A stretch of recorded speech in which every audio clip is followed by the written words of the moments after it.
తెలుగు కథా పారిజాతాల శ్రోతలకు స్వాగతం. ఈరోజు చదవబోయే కథ మైత్రి పరిమళం. ఈ కథ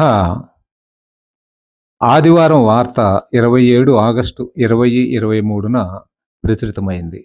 రచనా పఠనం ఎంఆర్వి సత్యనారాయణమూర్తి. కథ మైత్రి పరిమళం. ఏమిటో మనసంతా చాలా చిరాగ్గా ఉంది. నా కుటుంబం ఇప్పుడున్న ఈ స్థితిలో నేను వాళ్ళకి భారం కాకూడదని నిర్ణయం తీసుకున్నాను, గంభీరంగా అన్నాడు వేణు. అతనికేసి ఆశ్చర్యంగా చూశాడు కిరణ్.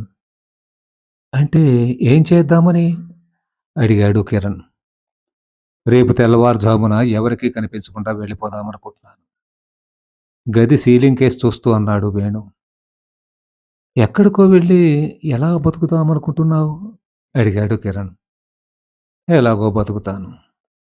రోజు నా వాళ్ళ ఎదురుగా ఉండి వాళ్ళని ఇబ్బంది పెట్టడం నాకు ఇష్టం లేదు, దీర్ఘంగా నిట్టూర్పు పీడ్చి అన్నాడు వేణు. నువ్వు కనిపించకపోతే మీ వాళ్ళు విలవిలలాడిపోతారు, నీకోసం బెంగ పెట్టుకుంటారు. ముఖ్యంగా మీ అమ్మగారి పరిస్థితి దారుణంగా ఉంటుంది. నీ మీదే ఆశలు పెట్టుకుని బతుకుతున్నారు. తల్లిని బాధ పెట్టడం మంచిది కాదు అన్నాడు కిరణ్.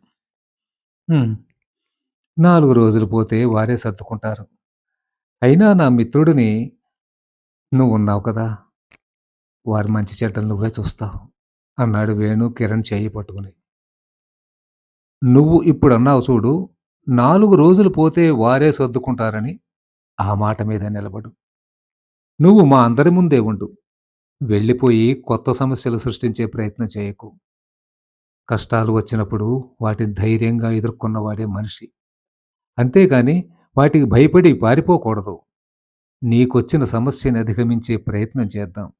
నేను నీకు అండగా ఉంటాను, అధైర్యపడకు మిత్రుడి భుజం తడుతూ అన్నాడు. అతని మాటలకు వేణు ఆలోచనలో మార్పు వచ్చింది.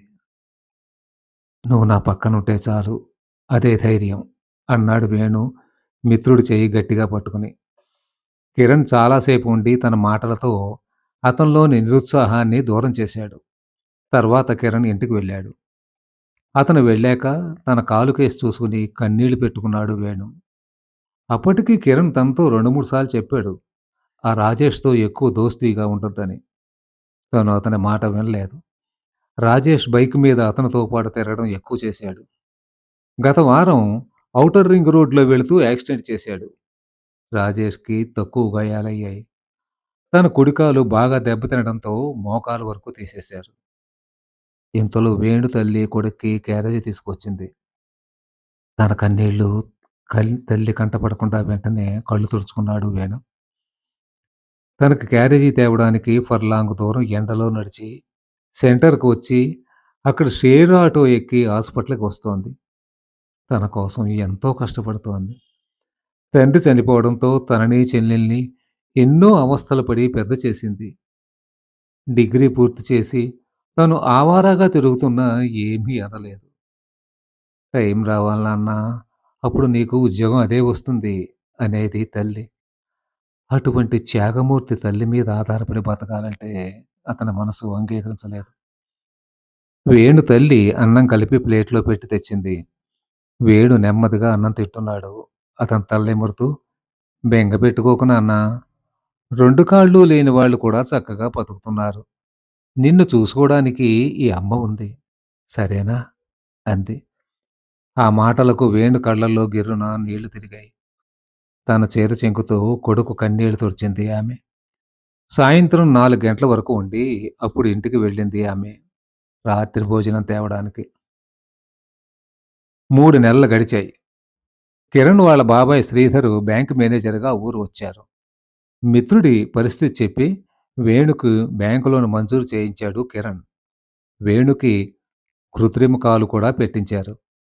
మెయిన్ రోడ్లో కొత్తగా వేణు పెట్టిన బేకరీని బ్యాంకు మేనేజర్ శ్రీధరు ప్రారంభోత్సవం చేశారు. కిరణ్ అతని మిత్రులు వేణుకి అండగా నిలిచారు. ఫంక్షన్లకి అతని దగ్గరే కేకులు బిస్కెట్లు కొంటున్నారు. వేణు చదివిన కాలేజీ లెక్చరర్లు కూడా అతని బేకరీలోనే సరుకులు కొంటున్నారు. వారి సహకారం, ఔదార్యం వేణులో కొత్త ధైర్యాన్ని, ఉత్సాహాన్ని నింపాయి. ఏడాది తిరిగేసరికి వేణు బేకరీ బాగా అభివృద్ధి చెందింది. అతని దగ్గర ఇద్దరు కుర్రాళ్ళు కూడా పనిచేస్తున్నారు. తన జీవితం ఎలా గడుస్తోందోనని భయపడిన తాను ఇద్దరికీ పని ఇవ్వగలిగే స్థితికి వచ్చాడు.